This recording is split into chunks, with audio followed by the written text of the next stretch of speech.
My name is Dr. Bob Neimeyer, and I've been asked to address a very difficult form of loss that arises not because of the trauma of the death, but because of the trauma in the relationship prior to a person's death.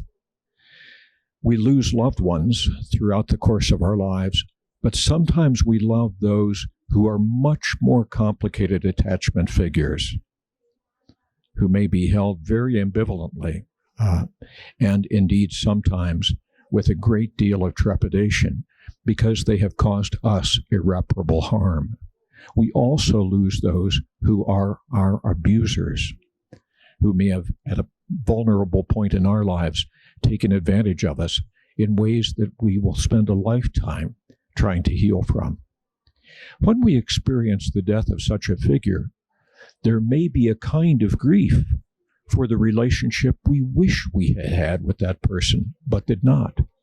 And it might be complicated in its blending with the sense of relief that we have for that person no longer being on the planet and able, in some sense, to further trouble and cost us. We're left, however, with the need to somehow reconcile with the ghost of that figure, to find a way of constructing a life or reconstructing a life that moves beyond the shadow of darkness that attended their relationship to us. This, too, is grief, and this, too, requires attention, support, and healing as we try to move toward a life that has greater meaning in the aftermath of such loss than it did prior to it.